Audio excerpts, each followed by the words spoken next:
और बहुत बड़े बड़े उनके संत जो हैं उनके शिष्य हुए प्रभु श्री रामानंदाचार्य महाराज जी के। उनके प्रधान शिष्य श्री अनंतानंद जी महाराज थे, जो उनकी गद्दी पे विराजमान हुए। पट्ट शिष्य बोलते हैं उनको, जो गुरु की गद्दी पे विराजमान होता है, जहाँ जिनमें से आगे जो संगत है अपने गुरु को ही देखती है, उस शिष्य को पट्ट शिष्य कहा जाता है।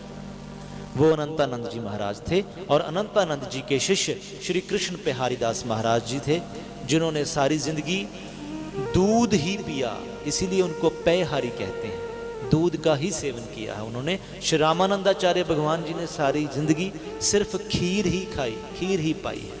श्री कृष्णदास बिहारी जी दूध ही पाया उन्होंने। और उनके शिष्य हैं श्री कीलदास महाराज और अग्रदास महाराज। और उन्हीं अग्रदास जी के महाराज जी के शिष्य हुए श्री गुरु नाभादास महाराज जी। और ये बड़ी दिव्य शिष्य परंपरा है। ये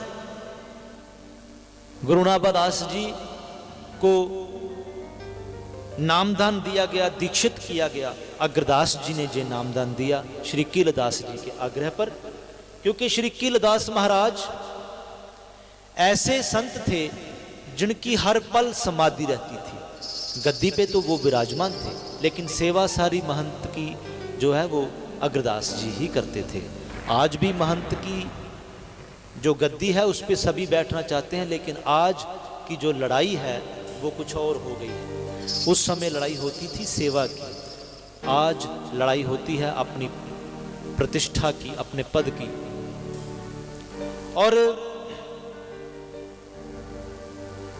गलता गद्दी पे लेके आए हैं।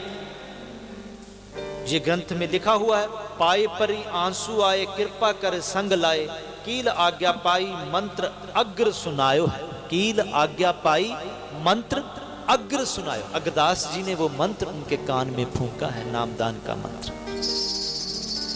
गलते प्रगट साधु सेवा जो विराजमान, जान अनुमान ताही टरल लगायो है। चरण प्रछाल संत सीठ सो अनंत प्रीति, जान रस रीति ताते हृदय रंग छायो है।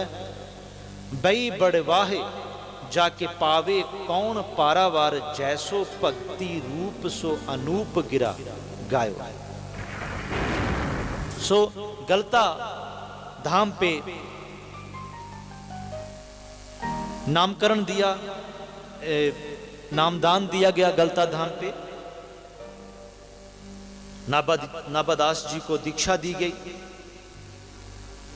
और नामकरण तो किया ही था। श्री नारायण दास